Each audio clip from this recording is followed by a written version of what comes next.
Hello, everyone, and welcome to episode 92 of the Run in the Paint podcast. I'm Miles here with Jackson and Nick. Guys, how are you doing today? What's up, fellas? Hello, everybody. How was your Thanksgiving, boys? I have never been better. Good. Good, yeah. The world right now. Good food, good family. Absolutely. What do you guys like to eat on Thanksgiving? Mashed potatoes, mac and cheese, turkey. Hit them all, right there. I'm a stuffing guy. I like stuffing. Stuffing. See, I'm a sides guy myself. I mix it all in. The turkey's all right. Coach Cove, Cook Cove. I know there was a Chef Cove for a while last because the women, they tell me to get out, so I try and help out with the dishes. That's what I do too. That's the job for me and Philly. Shout out to Philly. Our job is the dishes after the dinner. Good guy, Nick. Good guy, Nick. Always doing the dishes, throwing around the dishes on the court and in the kitchen after Hey, the that's true. That's a fact, baby. Well, it has been a while since we've done the full podcast. We took the week off for Thanksgiving, and a lot of stuff happened over the last week, mainly on the court. And we got a lot to go over today, including some games from this last weekend, a quick look at the standings a little bit. And we're officially 1/4 of the way into the season, boys, which means we are going to do our quarter one All-Stars. So that's going to be a lot of fun. It was very difficult to make the list. Excited to see what you guys have for that one. But first, let's get into PERTL, as we always do here on this podcast. And let's get a good one here, getting into December. So who has a player? Who has a good player? Jackson. The GOAT. I have the GOAT. His name's Fred VanVleet. All right, Fred VanVleet. You should have, because he's the big best. Big fan of referees, Fred. Yes, he is. Big fan of Ben Taylor. Oh, wow. All right. Wow. What a pull. It's Chris Paul. It's Chris Paul. No, it's not. No, it's not. Because of numbers. Mike Conley. 6 foot. Yeah, that actually might be it. 6 foot Mike Conley. Is there anyone? Trying to think if there's anyone else. I think it is Mike Conley. From that old guy. Silhouette. Old short guy. No, we can't. No, we're never. Jackson and I are always against the silhouette. Let me think really quick. Just one second. Short old guy in the West. I think Mike Conley. Wait. What number is he? Mike Conley's number 10. Yeah. Because the only other guy would be Chris Paul, but he's in the Southwest Division, and he's. Let me think. Jazz, nobody. 3. Thunder, nobody. Blazers, no. I think it is Mike Conley. I have no rebuttal. I'm trying to. I don't think that it could be anyone else. Backup for the Warriors. No, I don't even know who you are. Oh, Melton. Wait, how old is Melton? No, Melton's like 6'2", 6'3". Idiot. Unless is Mike Conley that short? Yeah, Mike Conley's like yeah, he's 6 foot. He's 6 foot. Just put him in. Mike Conley. Let's put him in. It's not Mike Conley. We're gonna guess Mike Conley. There we go. Another 2. We've been pretty hot on the PERTLs as of late. That was a really good first guess, Goglin. Got to give you the Fred assisting as usual, bro. His first guess was Chris Paul, for the record. That's true. But hey, let the record show. The Fred VanVleet to Mike Conley was pretty good right there. So shout out to Goglin, shout out to PERTL getting another 2 there. We've been on a hot streak lately. I think that's something like 3 of our last 5 PERTLs have been in 2, something like that. So we've been doing pretty good lately. But now let's get onto the court a little bit and go back to this weekend, because on Sunday it was a historic day in the NBA. I didn't think about it really until I saw the stat on social media that for the first time in 12 years, we had the top 2 teams in each conference facing off in the same day. So we're going to talk about both of those games a little bit, because, I mean, we do have some fans of these teams, the winning teams from this weekend. So first, let's talk about the Eastern Conference showdown between the Boston Celtics and the Cleveland Cavaliers. The Celtics, of course, without Jaylen Brown and Derek White in this game. Cavaliers still without a lot of their some of their small forward play. And after the third quarter, where the Celtics really dominated, started to blow open the lead a little bit. They led by 14 points in the third quarter. Bless you, Nick. Yeah, thank you. But then in the fourth quarter, it was the Donovan Mitchell show as he scored 20 of his 35 in the fourth quarter to lead the Cavaliers back and defeat the Celtics in the end there. So, Jackson, I know you and I both watched this game. What was your biggest takeaway from this Eastern Conference showdown? Yeah, I think obviously the big thing was Darius Garland played a lot better this time, and I think it showed with how like the Cavs kind of, I don't know, they looked a lot better obviously than last time because they lost last time, and it wasn't ugly by any means, but it wasn't like stellar. But this time DG played well. Obviously, Donovan started off really rough in this game, like first and second. Even I didn't watch most of the third. That was kind of like because I was at an event, I was driving home. But yeah, I think like first and second, Donovan Mitchell didn't look very good, but DG and like Evan Mobley were kind of just taking over. But yeah, it was I liked the way the Cavs looked. Yeah, the way that the Cavaliers responded, I thought was huge and important, especially where we are at in the season for them. You know, just 2 weeks ago, they are 15-0 heading into that first game against Boston. They lose to Boston by 3 in that game, so it was very close there at the end. They came back in the second half. Then on last week, on Wednesday and Friday, you lose back-to-back games to the Atlanta Hawks. On a 2-game losing skid going into this game against Boston. It's like, man, Boston's coming into town looking to get control of that number 1 seed back. And once Cleveland went down by 14 in the third quarter after a very good first half, the question was going to be, how would they respond with adversity? Because, you know, with every single team in the league, it's about how do they respond when things aren't going the best for you. We've seen it, you know, throughout the league here where some teams are struggling with the adversity. Cavaliers haven't really had much adversity to deal with so far. This was really the first time that they've faced a lot of pressure on themselves with this game, especially it being the top 2 seeds and the Celtics already taking the first game. I thought, Nick, the way that the Cavs responded in the fourth quarter against Boston with their play on both ends of the floor was hugely important for them going forward. Yeah, for sure. You said it. It's about how you respond to adversity. I saw a really interesting new statistic that I think NBA teams are tracking, different sports professional leagues, and you can get it on film. And I don't know, it's a difficult thing to kind of like quantify or categorize specifically, but the acronym was like limbo, and I forget what the L stood for, but it was like time spent in my own backyard, and it was the time in between a mistake and how long it took you to make the correction and how much time you spent in between that.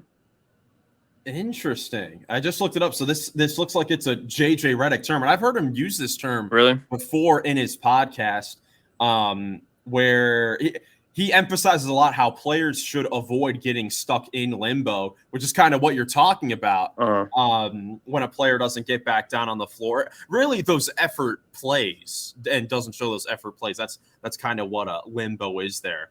In this game, I've already talked about the Cavs a lot with just Donovan Mitchell, just really putting on a masterclass of a fourth quarter against Drew Holiday, was taking advantage of any switch he got on him and then making the right plays out of that when the Celtics started to throw 2 to the ball.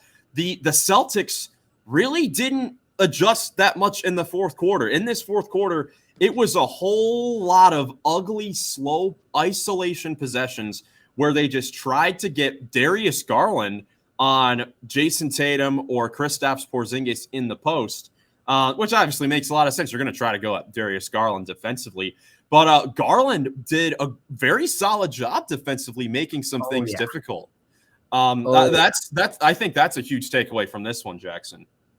I agree. I think DG looked fantastic on the defensive end against Tatum. He kind of showed, because Kenny Atkinson did that a lot, like with the Warriors and stuff. Like they were mentioning it on the broadcast. Like, yeah, you got this big guy, but like got to just have your guard go out there and like show that he's not afraid of contact, that he's not afraid to get like physical with a bigger guy like Tatum. And that speaks levels to Kenny Atkinson's coaching, because I feel like there's not a lot of coaches that can get a 6-foot dude to just go head to head with a 6'9" super strong guy like Tatum. And Garland was up for the challenge. I think along with that defensive strategy of the Cavs being comfortable with switching Darius Garland onto Tatum and Garland just doing a decent job and forcing a lot of missed shots, is it takes the Celtics out of what they do best, which is moving the ball around, spacing the floor, throwing up a bunch of threes and knocking them all in.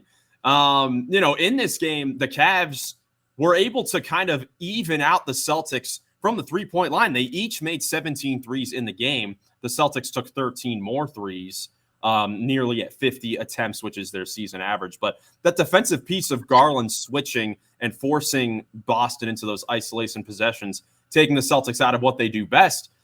Because honestly, if you're a team going up against the Celtics, whether it's the regular season or the playoffs, you guys, if disagree with me on this, you can tell me if you want. But when the Celtics are in isolation with Tatum or Porzingis or Brown, and they're taking those contested twos, those mid-range shots, I think that is exactly what other teams want the Celtics to do. That's probably what you have to live with against this Boston team.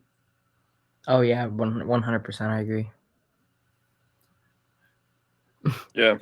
Because even like Porzingis, there were a few times, and this is obviously, just his third game back from the injury, but there were a few times where he was kind of looking a little bit out of sorts. They would take so much time off the shot clock just trying to get a mismatch down low. Like there was one possession where Garland was up on Porzingis and he kind of just caught the ball, and without bringing it to his left hand, he just turned around and just threw up a weird floating shot, just trying to draw a foul. It was like one of the most awkward shots you'll probably see Porzingis take this season. And those ISO possessions, especially with Porzingis in the mid-post, regardless of who it's on, if it results in a Porzingis mid-range shot, that's way you're willing to live with that as a defense a lot more than when he's popping out to 30 feet, because that's where he and the Celtics are just so ridiculously dangerous. Yeah, I mean, I couldn't have said it any better. And then last thing about this game before we move on to the Western Conference, which I know Jackson is geeked up to talk about with that matchup. Nope. Something I'll be looking for in future matchups between the Cavs and the Celtics, which we won't get for another while. I believe the next game they play is in February. I think they have one more matchup after that in the regular season, and then potentially a playoff matchup between these two.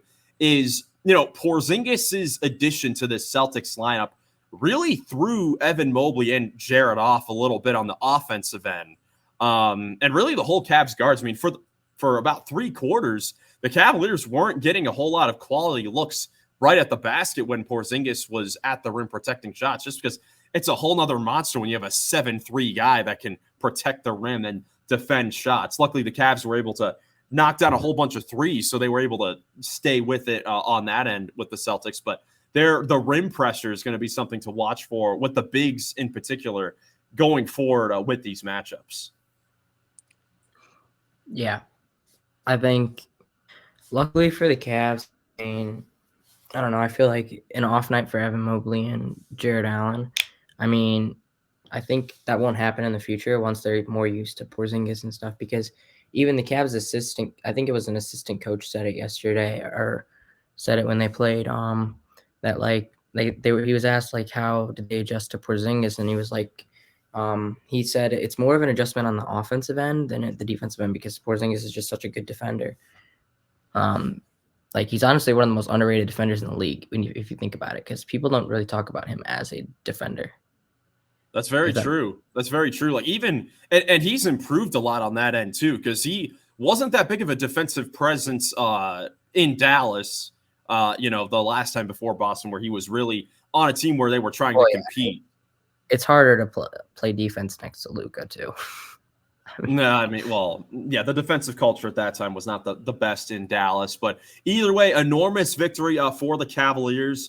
And for future, when we look at seeding, That season series is now tied up at one apiece after two very close matchups between the Celtics and Cavaliers. So we'll see if those two teams can keep it up there at the top of the Eastern Conference. Now moving to the Western Conference, the OKC Thunder and the Houston Rockets, man. The Houston Rockets going into this game as the second seed in the Western Conference. And we got ourselves an unbelievable ending to this game, a great back and forth fourth quarter here. Everyone was really playing very solid on both ends of the floor. For OKC, for Houston, you got good performances really across the board besides some inefficiencies from Jalen Green. But in the end, it came down to the two vets. It came down to the two vets on the Houston Rockets making big plays down the stretch with Dylan Brooks's tenacity defensively and even some shot making later on. And then Fred VanVleet going throwback mode, going for 38 points in this game. Jackson, where do you want to start with this game? I don't even know. I mean, it's like I don't even know. It's beautiful. I've never loved a sports team as much as I've loved this team. I mean, it's crazy. I mean, obviously we're going to start with Fred because Fred really showed that he still got it. And I mean, I'm someone who has talked a lot of smack about Fred in the past due to inefficiencies and stuff. And I still stand by that. He's still an inefficient player at times, but man, when it mattered most, he turned up. And obviously got to talk about Jabari Smith, who played well this game. I mean, he did miss 9 shots, which if anyone's seen the Alperen Şengün interview from after the game, it's actually really funny. Yes, I saw that. He was 1 assist away from a triple-double, and he's like, if Jabari just made more of his shots, he missed 9 shots, maybe I would have gotten my last assist. But yeah, I mean, obviously Şengün bowled out. I mean, even Dylan, first quarter, he got off to a hot start, and then the fourth quarter, like you said, was just hitting shots, playing great defense. I mean, starting lineup looked fantastic, and even Amen Thompson and Tari Eason off the bench played. Obviously, they're great defense. Only thing, man, just Jalen Green got to figure it out because I'm starting to get really annoyed with this guy. He wasn't forcing it in this game, it doesn't look like. I wasn't able to watch a whole lot of the first half of this game, at least. He only took 2 shots, or he took 6 shots, sorry. Yeah. But, I mean, I don't know. Maybe he's just worried. I don't. Worried? Wait, what do you mean? Like, he's worried that he's going to keep playing bad if he keeps shooting a lot. Well, he sucks. I mean, the Jabari Smith thing, I'm actually because 15 shot attempts, that's always been my thing with Jabari Smith on the Rockets, with his numbers being kind of low offensively. It's been because he hasn't been getting up a whole lot of shots. They've just been using him as pretty much strictly a spacer, and then if he gets an offensive rebound, going up for putbacks and stuff like that. How do you think they did with getting him open looks in this game? I mean, like I said, he did miss 9, but I mean, I love Jabari Smith. Like, Jabari Smith is one of my favorite players in the NBA. And I think, 6 of 15, not the greatest, but he's still young and he's still figuring out. And I think he's showing glimpses. I mean, he was 8 for 9 against the Timberwolves, a great defensive team. I mean, you got Rudy Gobert down there. You got Naz Reid in the second unit. Like, they got some people besides their starting power forward who can't play defense, but that's for another day. But I mean, yeah, just keep. I think Ime Udoka is starting to like worry a little bit, or not worry. No, wait, sorry. He's starting to. What's the word I'm looking for? Realize. He's starting to realize, like, hey, if we start letting him shoot more, he might start playing a lot better. So I don't know. He's very streaky too. Yeah, I noticed, but. Oh, for sure. I mean, the Rockets do have a lot of streaky players on the offensive end, but their defense is so good enough that they're really in every game. Nick, that's the thing about defensive teams is that's almost why being a very good defensive team may be more important than an offensive team, because at least when you're stopping teams, you're going to at least be in most games. Yeah, and that's the thing. Like they're a lot of younger players like Tari. Aman, even Jalen Green's still young. I mean, really hasn't. I mean, he's in the Cade draft. I would hope he'd be playing Cade now, but yeah. I mean, I think it'll be fine. They're young. They're balling, and that defense is something else, man. It's such a joy to watch. I mean, I wasn't expecting them to be this good. It's insane. And at the end of the day, even with with Jalen Green not being inconsistent a little bit, the Jabari Smith piece, even Şengün not having some of the best offensive games, Rockets still winning these basketball games because of their defense. And Nick, want to throw it to you here because I want to ask you, and not from a biased Rockets fan perspective here. You see Goggins shutting his mouth here. Rockets obviously have been playing great basketball. They are now, I believe, a half game behind OKC now for the number 1 seed in the Western Conference, playing great on both ends of the floor as a team. Do you think the Rockets can keep this up going further into the season? Maybe not a 1 or 2 seed, but at least fighting for home court advantage in a deep Western Conference? Yeah, it's a good question. Trying to provide perspective from a clear, level-headed point of view. But I'm no fortune teller, so I don't know. I'll say yeah. I think they definitely could compete because they're deep, they're young, like you guys have been talking about. Their head coach kind of has a hold on these guys and has them playing really well on both ends of the floor. So I don't see why they couldn't keep it up. They're off to a really hot start. Half the game back from the Thunder is incredible. How many games are they above 500 right now? 9. They're 15-6. The Rockets. I know, it's beautiful. Yeah, it's a pretty good pace. And yeah, so second best record in the West, 4th best record in the entire NBA.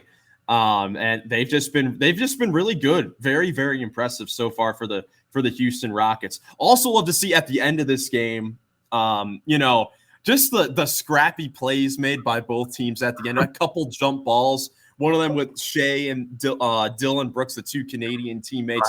And it was all in just good fun. It was just nice to see this competitive, fun basketball between these 2 young teams that are going for something, at least to start the season. Yeah, hit the nail on the head right there. And then I love that they were smiling. And then the jump balls leading to, I mean, both of those Rockets scores at the end of the game with Van Fleet, the rainbow 3, and the Dylan Brooks shot after Şengün fell on his rear end and somehow got it to Brooks. I mean, that was just incredible. that was a great game. The NBA, I mean, it's a shame that this game was on a weekend because we couldn't get them on national TV, these 2 1 to 2 seed matchups, but they both lived up to expectations. They came down to the wire and they were great games. So definitely a great way to start off the month of December. Yeah. I think Christmas came early this weekend. Early Christmas game this weekend? Early Christmas. Christmas came early, he said. Christmas came early this season for Jackson Goglin. Oh, my goodness. Well, couple more things from over the weekend to go over here. And I'm going to ask you guys a couple of true or false questions to talk about these two, I guess, kind of storylines here. So first, let's go to the West Coast, a couple teams in California, the LA teams. The Lakers have been pretty inconsistent so far, over the last week or so. They're now 12-9 on the season. They just got blown out by Minnesota last night. They only scored 80 points in this game. Meanwhile, the LA Clippers been playing some pretty decent ball right now. James Harden's coming off of a throwback game. Looked like his Houston Rockets self right there. So true or false? Nick, let's start with you here. The LA Clippers are the best team in LA once again. False. You think false? Oh, here we go. Jackson's shaking his head. True. True. This is what it's about. In a 7-game series? I'm taking the Clippers. Taking the Clippers. Have you seen LeBron recently? He's up 4 for 16 tonight. He's 0 for his last 24 threes. He's washed. He ain't washed. He only had 10 points tonight. He isn't washed. But he has been struggling from 3-point range for sure. It's been funny. He rose all the way up to, I want to say, 7th all-time in made threes. Right, like he's 1 away from passing Kyle Korver, and he hasn't been able to hit the 1-3 in like the last few games since he's coming up. Highlight's too big for bro. It's a pass to his old buddy Kyle Korver there. But, Yeah, they're just too good of friends. No, yeah, exactly. But Nick, what have been kind of your thoughts about the Lakers over the last few weeks? Well, they're going through some adversity, and like we talked about, it's how you respond to adversity. So, I'm kind of indifferent on the Lakers, I guess. I still think that they're going to be around and that they'll have a chance to, advance in the playoffs in a series because of the fact that they have two of the best players on the planet and the fact that Anthony Davis is going off this year. So 12-9 is better than what I thought they'd be at this point in the season. And they're still probably getting used to JJ Redick and playing with each other. So, yeah. They got a bunch of scrubs on that team around those two, though. Oh, here we go. Elo's trash. Austin Reeves, mid. Rui Hachimura, mid. I know, Miles, you've been calling for a D'Lo's trade. I would want to because I just don't think he ironically enough, he was the only Laker, I think, that had a pretty good game in Minnesota there last night. But, I mean, overall, he just hasn't been great. They're just still trying to figure a lot of things out there in L.A. I think that they just need to find a way to get their depth a little bit better with some of their pieces. Like D'Lo would help Minnesota right now. Yeah, imagine if they did a swap. They did D'Lo back to Minnesota and Mike Conley to the Lakers. No, because DiVincenzo would help LA. Oh, DiVincenzo to Lakers. I think I saw something that he may be in trade talks. I mean, obviously early in the season, but I think DiVincenzo would be really good against or next to LeBron. He can't hit a shot. Well, probably. I mean, it's a lot different when you got LeBron passing exactly, the ball bro. than Exactly. Anthony Edwards. We love Anthony Edwards around here, but he don't pass, and LeBron is magic. Edwards passes, bro. Stop. He's got a reputation for not swinging the ball. That's MPJ. Fool. No, he has the same reputation. He's averaging like 6 assists, isn't he? He might be right around that 5 area, but Listen obviously. No, it's only the commentary on TNT. You're right. He's averaging 4. 4. Which is still, I mean, I don't think that's terrible. I think that's going to be the next evolution of his game, right? Is that playmaking piece? Because his game sucks. I think it is. He's got quite the personality. That's the next level of it, though. I think, because really, with his athleticism and his great talent already, that kind of books you in for 3 to 4 assists as a given, right there, just because of how he can make plays. Let's be real now. Have you seen his center's bag? I mean, Kobe. You know what's been interesting though? In like late game situations, he usually passes the ball to his guys because he'll make the right play at the end of games, which is interesting. But anyways, the LA question. I mean, that's obviously all on fun there. Just wanted to give some love to the Clippers who have been playing really well. I mean, we've talked about them a lot, but Norm Powell. Yeah, fringe first quarter All-Star here. I mean, dude, them being 13-9 on the season. Dude, he's starting for me. What are you talking about? Them being 13-9 is just so impressive, and the way that Harden's been playing, you wonder if he can keep this up. Obviously, at his age, the efficiency on the season isn't the best, but they're asking him to do so much. Just until Kawhi gets back. Until hopefully Kawhi Leonard comes back. So hopefully he comes back. The claw. Dude's made of straight glass. That's a fair point there. What's your other true or false? Last true or false. So going from some winning teams to quite opposite, the Washington Wizards, another one of Goglin's favorite teams, just went winless in the month of November. They lost all 14 games in the month of November. Only the 16th team to have a winless calendar month. The Wizards' second one in the last 9 months. Crazy enough. They've had a rough stretch, obviously. So true or false, the Wizards are taking the tank too far by going a whole month without winning a game. False. I'll tell you why. Listen, because Jordan Poole's still playing well. Alex Sarr's been playing well. I mean, it's just the guys around those two. You gotta just find that next piece, okay?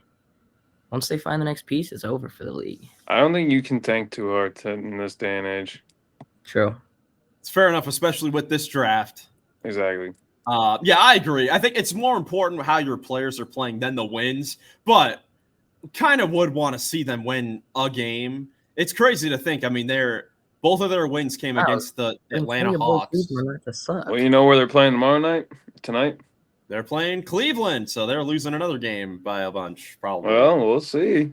Clip it right now. Clip it. All right, yeah, Jordan Poole. We'll clip it. Jordan Poole masterclass. Jordan Poole 50 bomb. Dude, Jordan Poole always struggles to score against the Cavs, but we'll see. He played great last time. Slow your roll. One game. One game is one game. Does anyone know what Jordan Poole's shooting from deep this year? 42. He's been really good. Yeah, it's been great, man.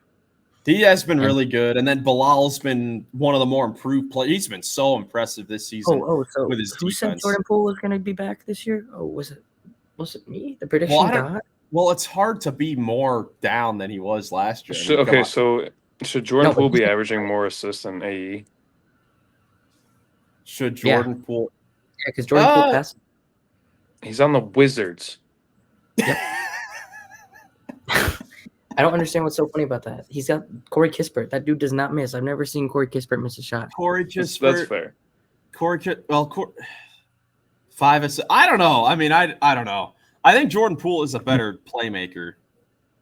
But should he be? I don't know.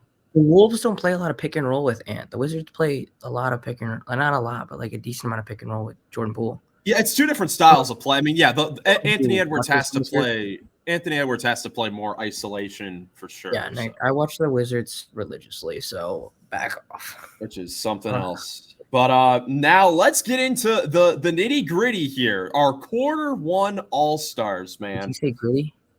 This was incredibly tough, man. This was incredibly tough.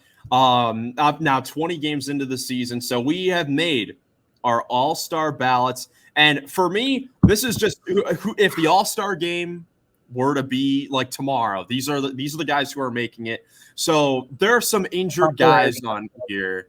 There are some injured guys that I didn't include on the list. There were so many injuries so far through the first half of the season. So to me, my thing, if you played less than 13 games, you didn't make my list. So Kevin Durant was close. He was at 12, but that's still that's 60% of the season, only 60. He didn't make the cut. Malcolm Brogdon, sorry. Malcolm Brogdon.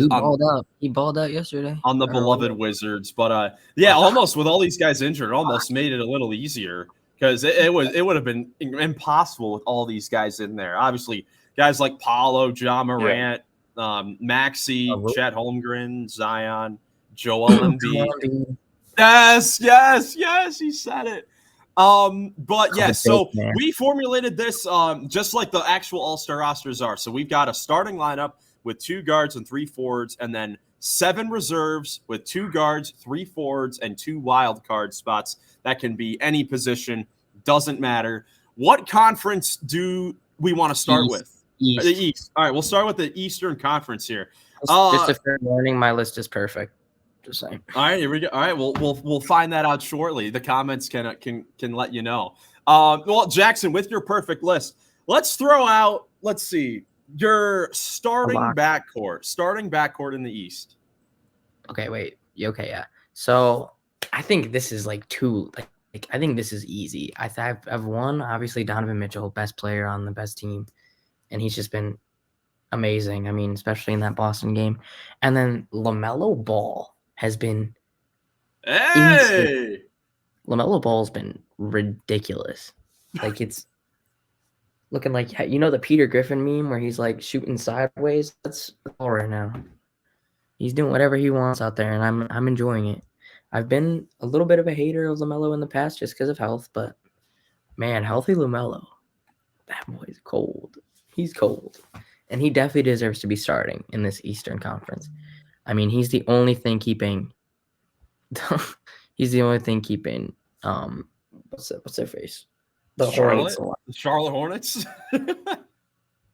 Yeah, I just called them the LaMelos. Sorry. Oh, the Charlotte LaMelos. No, look, Nope. LaMelo. I mean, this is my backcourt as well. I mean, LaMelo. My goodness, he's been ridiculous so far this season. I mean, the high volume or whatever. The percentage he's putting up on the high volume, I think, is pretty impressive. Like for 43% shooting on guy taking 25 shots a game with 13 of the shots being tough threes.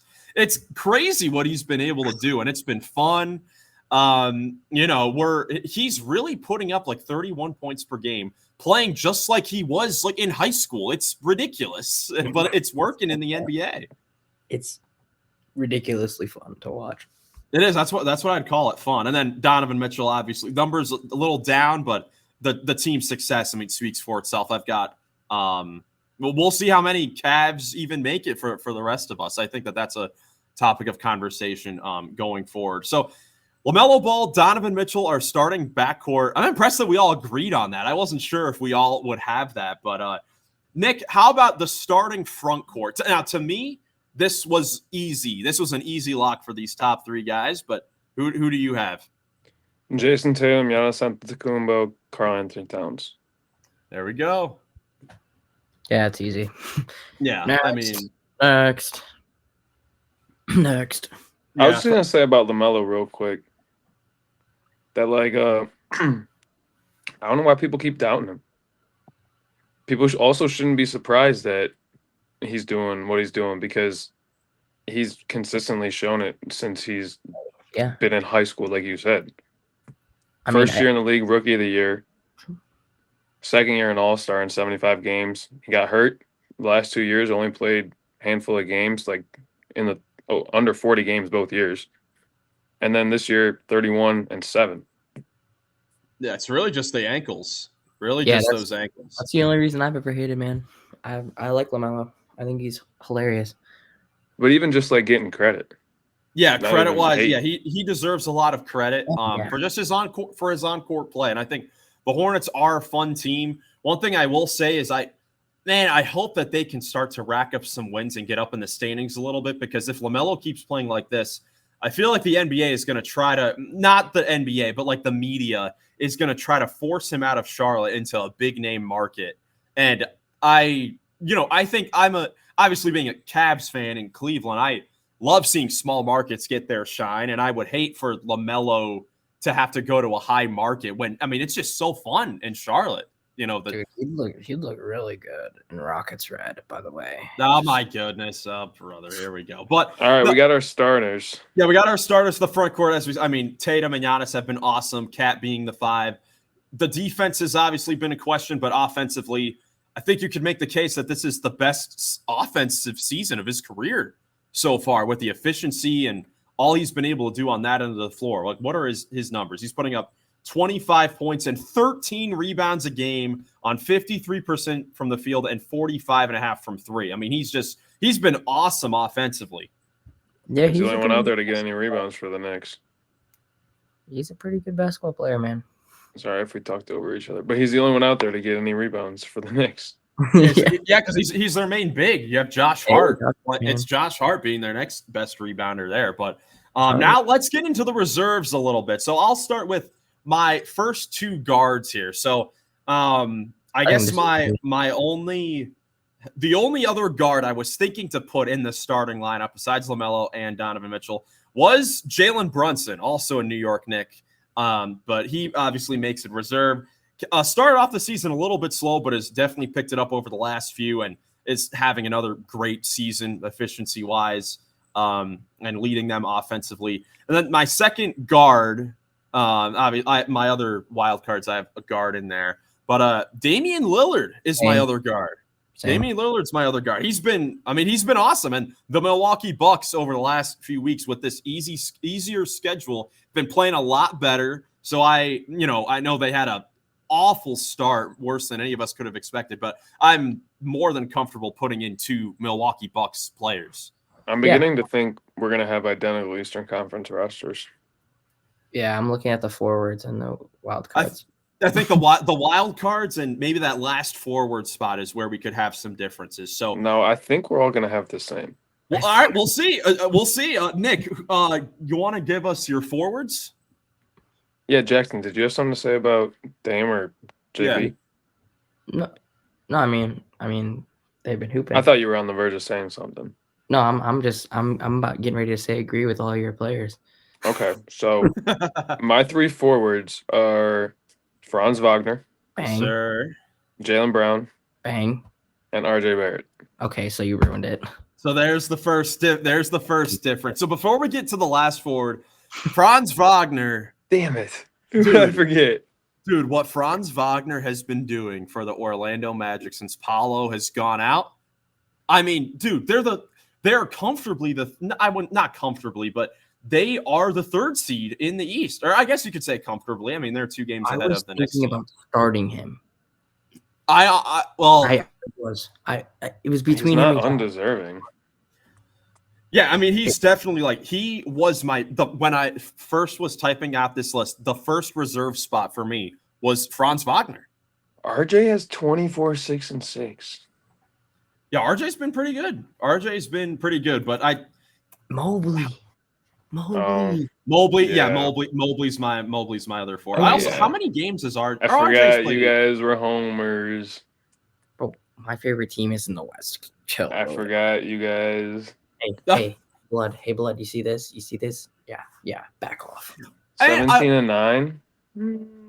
Yeah, while playing depoy level defense. Increased efficiency. I'm the best team in the league. Yeah, I mean, I think that's definitely deserving of it, and the improvement as well that we've seen with the aggression. Like, I mean, a lower field goal percentage just because he's been more aggressive and he's exploring taking some more difficult shots as well. The free throw percentage has gone up a ton. The 3-point percentage has gone down, a little bit after after a couple cold games from the 3-point line. But overall, the way he's been playing and I think gives him, he's deserving of this last forward spot. And also, I didn't want to make this whole list and only have one big. Like, that would have felt weird. Giannis is a big. Yeah, I guess Giannis is a big. Giannis is a 4-5. Cat's a 5. But, yeah, even then just 2 bigs would feel kind of weird. I mean, Franz is 6'10", ain't he? Yeah, but he's not big. 6'10" and above is a big to me. I guess. I guess it depends on how you play it, because Lauri Markkanen's a big. Yeah, Lowry's a big at 7 foot, but like, is Ben Simmons a big? He's how the tall best. Is he? So how big is he? All right. The GOAT. All right. Final 2 wild card spots here. Now, this is where I think we could have all different players. No, we got the same. No, How much you want to bet, Nick? Jackson. Oh, well, unless you do something. Okay. Actually, Jackson, throw out one of your wild cards. Do you want me to throw out the crazy one or the regular one? Throw out your regular one first, so we see if we all have them. Cade. You forgot Trey. I got Cade. No, I did not. I didn't forget Swat, cuh. You forgot Trey Young. Back off. I don't have Trey either. You guys are crazy. Why is there disrespect? Just because he beat the Cavs twice? What? Unbelievable. Hey, Nick, because I can't have 2 Hawks on here. Oh, Oh, there he goes. Who's your all-star? Jalen Johnson. What? What do you mean, what? He's been Jalen Johnson has been awesome, so I can't be mad at that take at all. But let's give some love to Cade Cunningham for his great season. I mean, the Pistons, we've talked about them as a team being a lot more competitive this season and a lot more games. But Cade Cunningham, with Jackson's logic, that means Jaden Ivey should be the all-star. What? Are you all right? Miles, just keep Jackson's talking. logic would have Jaden Ivey as the all-star since we're picking the second best player on the team. Oh my goodness! Number 1 seed, dude. Zip it. Look at her ticket, bro. No, dude. Cade Cunningham, on the season, he's averaging 23 points, 7 rebounds, and 9 assists. And at times, he's just been a triple-double beast. I think how many triple-doubles has he had already this season? I'm going to try to find that. I think 4 or 5. I mean, he's had a lot of them so far, which has just been extremely impressive. Yeah, he's already had 4 triple-doubles in 18 games. His 3-point shot is increased now. It's up to 37.5% from three. His efficiency wasn't the best earlier in his career. He's just improved a lot. The rebounding piece is huge. And just the Pistons just being so much more competitive and him playing so great. I think he deserves an all-star spot here. But there are definitely, for the last wild card spot, there are definitely a lot of tough omissions that didn't make it for me here. I have 6 players listed here that didn't make it for me that I was considering. Tyler Hero. Yep. DG. That's who made it for. Is that who made it for both of you, or are you saying? Oh no. Okay, I picked Trey and Cade. You picked Trey and Cade. You picked Jalen Johnson and Cade, and I picked Darius Garland and Cade. I have 3 Cavs. I don't hate that. Because to me, I mean, I was gonna put Tyler Hero or Trae Young or even Derek White on here for the way Derek White has played at a guard. All three more deserving than Darius Garland, in my opinion. Oh, brother, the numbers speak for themselves. Dude, 21 points and 7 assists, and he's nearly shooting 50% from the field, 45 from 3, and 95 at the line. What was his stat line versus Boston? Boston. One game. The first game. One game. You're gonna look at one game. My dude went like 1 for 18. Trae Young goes 1 for 18 every other game. I don't want to hear it. You don't get 12 assists when you do that. Or if he does that, he gets like 22 assists and beats the number 1 seed. Assists matter than Tyrese Halliburton should be here. Where is he? Think about okay, that logic though. So Trae Young is shooting 39 from the field for the season, 33 from 3. Darius Garland, including a 3 for 21 game, is shooting 50, 45, 95. That's really good. On the best team in the East. Best team in the league, and has been honestly one of the best closers in the league so far too. He's won a few games for the Cavaliers as well. So I think all these guys are definitely deserving. Trae Young leading the league in assists is making up for the efficiency a bit as well. And the Hawks had just been a weird team. I cannot understand them. I can't get mad at Trae, man. Valid pick. Yeah, all of them. I think all those guys are deserving. Jalen Johnson was on my short list. I wouldn't be mad if any of them made it. I wouldn't be mad if anyone replaced the other one. Like, obviously, out of those 6 guys we just said. Yeah. But yeah, the Eastern Conference, definitely a tough one. But for the most part, we agreed on all of them except for 2 spots, which I think is pretty good. Pretty good so far. So now let's go to the Western Conference. The Western Conference, which was... Do you guys think this was even tougher than the East? Way tougher. Way tougher than the East. All right. So starting backcourt in the Western Conference, I'll start us off with this one. To me, it's Shai Gilgeous-Alexander. Second guard was tough, but I ended up giving it to Anthony Edwards. I second that. I have the same thing. Ended up giving it to the Ant-Man because he has been really good this year. We can make fun of him for the playmaking or whatever, but on a limited offensive team and him be the main focal point, and him putting up the efficiency he's doing, I think that speaks for itself. 28 points per game, 43% from 3 on 11 attempts per game. I was always talking about how, should he be shooting a ton of threes, but if he's making them at a 43% clip, take all the threes you want. I think he's been the second best guard in the Western Conference. Yeah, I like that. Nick, I disagree. There it is. There it is. So I agree with Shai. Best player on the best team. But your second guard, Wolves just don't do it for me this year. Anyways, that's not what we're really about. Kyrie Irving has been playing out of his mind, and I think he deserves this spot at this quarter point in the season. Now, okay, Jackson, I've got a question for you here, sir. When you rise back up. I'm here. Kyrie Irving has had an amazing season so far. But the Western Conference is so loaded that he's actually on my bubble of players. He didn't make it for me.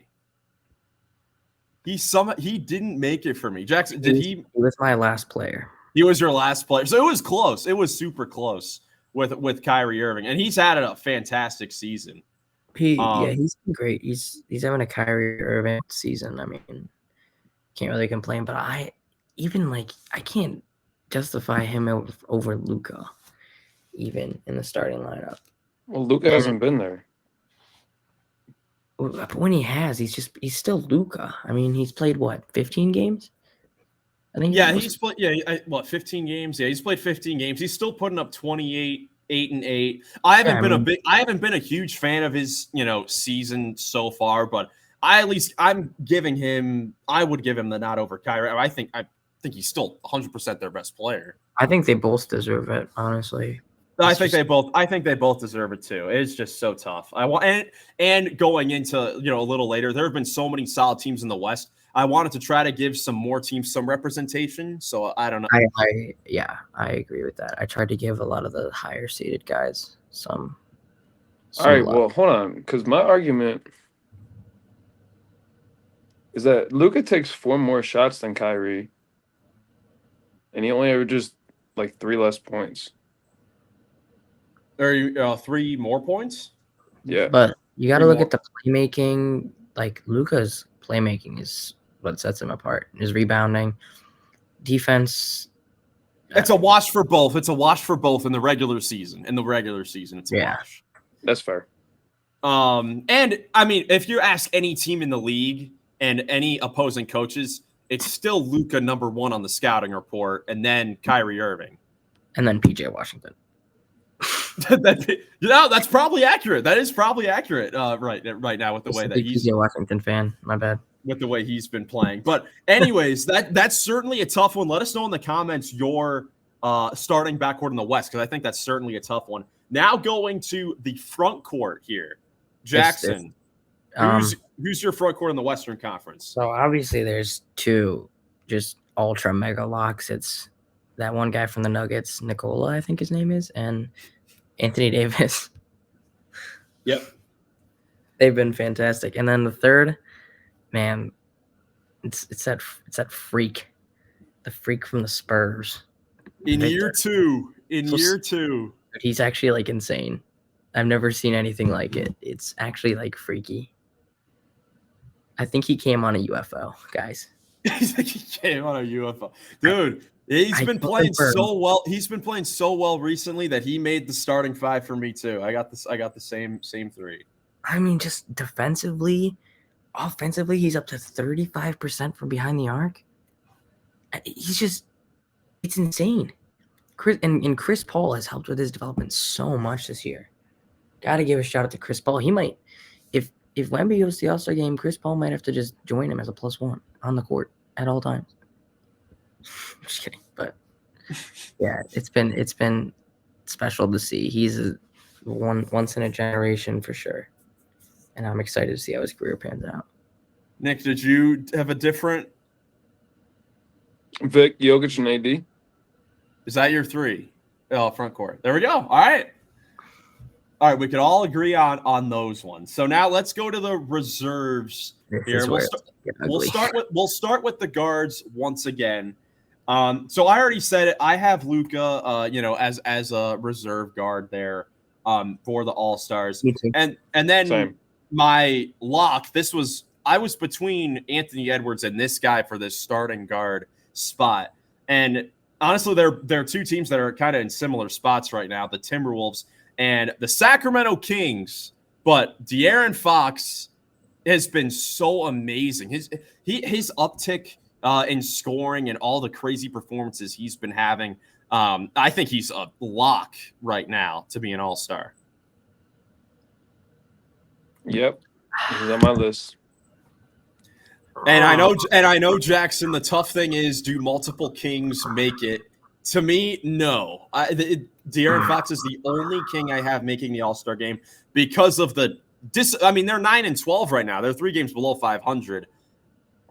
And the spot, there are just way too many good way too many more good players there for another King, I think, to make it. It's so tough. Yeah, Oh. We know Sabonis is your boy. I know. I wish that Joey was on here so we could see how many Sacramento Kings he would have on here. Because their top three the whole roster on as the. Because I mean, look, Sabonis has been playing great again offensively. DeRozan's fit in nicely, but in the end, I think Fox makes it. But the Kings thing that was certainly tough to only have one guy. But I think that the lack of success so far speaks for itself. But who was the other guard, or who are the guards that you guys had, the reserve guards that you had in the West? Oh, like wild cards too?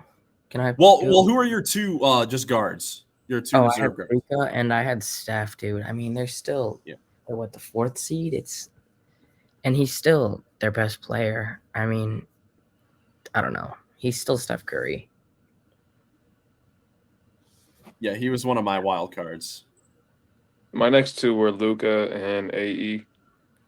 Okay, yeah. So at the end, we still have all the same top four guards. No, I have Kyrie. Oh yeah, except for Kyrie. Forgot about that guy. But Kyrie and Luka, it's interchangeable. I guess. Yes. Okay, the forward spots, the 3 forward spots. Nick, you want to go ahead with your forward spots? Sure, I got Bron, Şengün, and Sabonis. All right. I agree with two of those. I would probably have Chet in if he wasn't hurt.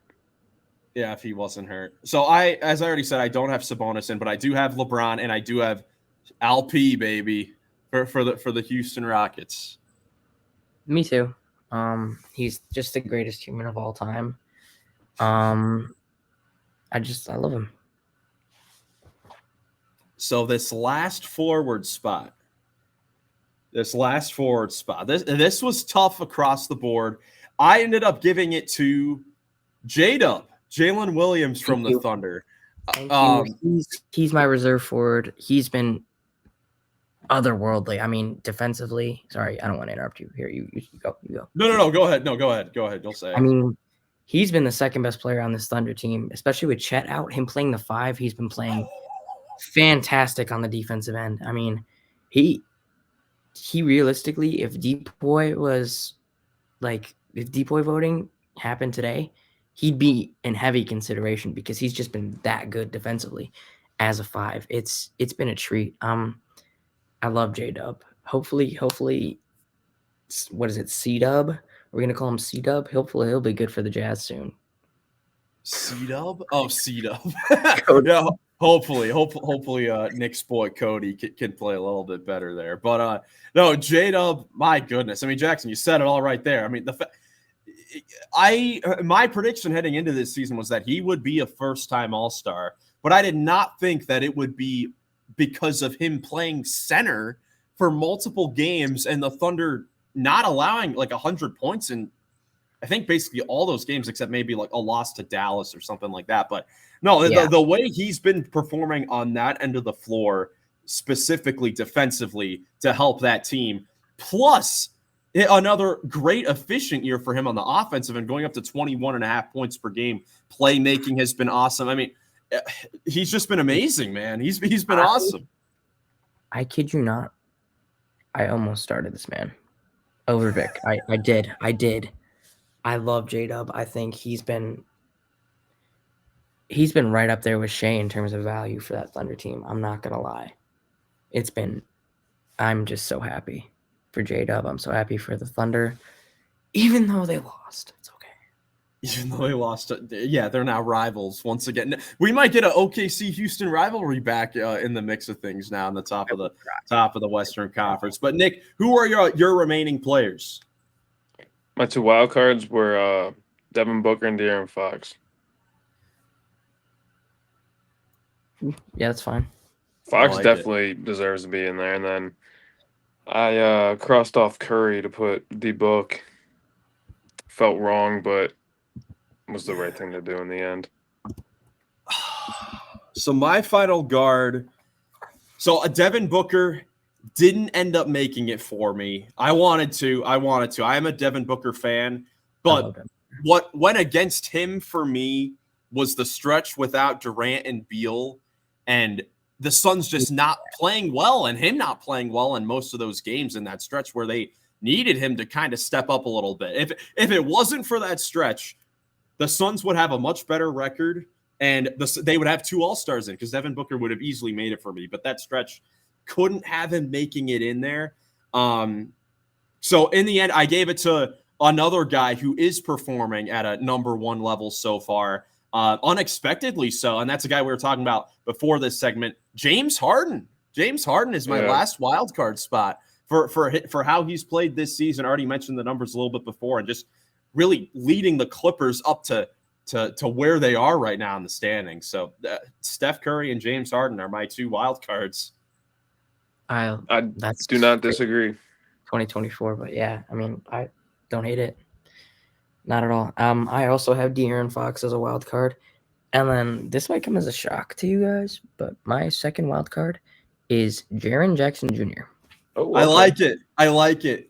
In 19 games, he's averaging 22 on 51, 34, 82 splits, playing fantastic defense, averaging 3.2 stocks a game. Still the backbone of that Memphis defense. And while Ja's been out for a lot of these games, he's been the thing keeping them in this 3rd seed. I mean, him, obviously, the role players and stuff, but he's been their best player when Shea's been out. And not Shea, sorry, Ja. And I think he deserves an All-Star nod. He's been fantastic. Yeah, you talk about teams that deserve representation. It's certainly the Grizzlies. Like that, I think them being the 3rd seed right now is maybe the thing that's not talked about, enough in the entire NBA right now. Like with all the injuries that they've had and how that really diminished their season last year. Obviously not to the severity as it was last year, but the performances that they've been getting from so many other guys, it's just been so impressive. Like you think they're 14-7. Ja has missed a whole lot of games. Desmond Bane missed some games, and when he has played, he's quietly been not good, or not as good as you would think. I think he's only averaging like 13, 14 points per game right now. So the fact that, going in, 2 of your number 3 options are either not performing well or they're not on the court at all, and you're still the 3rd seed, I think that speaks a lot to Jaren Jackson, and obviously some of the role players that they have there as well that have stepped up. But it has been Jaren Jackson offensively a lot of the time. His improvement has been a little bit understated as well. I think he may have benefited, I don't know the most, but he definitely benefited a ton from last season, all the injuries, because he was able to get a lot of reps in on creating his own shots at that, kind of small ball 5 position there, whether it's weird little floating shots or off the dribble threes or drives to the basket. I think that really helped him out, and we're seeing it this season. Yeah, no, we talked about it last year, and it's definitely paying off this year. Yeah, the most underrated name from that, like he gets so overshadowed by obviously Luka, Shea, and Trey, but he's also in that draft class, and he's been, I mean, like in terms of accolades, probably what, 3rd best? I think he's over Trey in terms of accolades. Obviously, the depoy. Yeah, he's a defensive player of the year. Could win it again. Let's see, Shea. You think lower guys. So you got Luka, Trey, Shea, Brunson. Oh yeah, never mind. I forgot. Those are the top. I mean, that's a loaded draft. I mean, Brunson's one of the top guys. He was picked 33rd in the draft. Michael Porter's in there as well. He's not at the top there, but maybe he's at the top for he's the top guy for swinging the rock. But there's a look at our quarter 1 All-Stars. Certainly difficult to figure those out, but a lot of fun. Excited to see where we're at. I guess another quarter from now when we are right around the All-Star break and trying to figure our actual All-Star rosters. Interested to see how many of these spots that we have filled kind of stay there. At that point, see how many places swap there as we get guys back from injury. Guys like Kevin Durant, Ja Morant will play a bit more. If some other guys can maybe sneak their way into the conversation that we really didn't talk about a whole lot in this episode, but certainly a lot of fun, action-packed episode. Glad to be back here on the Run in the Paint podcast with you guys. You guys got anything else before we get out of here? Go Rockets. Go Browns. No. There we go. There we go. Well, guys, thank you so much for watching. If you enjoyed, leave a like, subscribe for more NBA content. Thank you so much for watching. Hope you have a great rest of your day, and we'll catch you in the next one. Peace.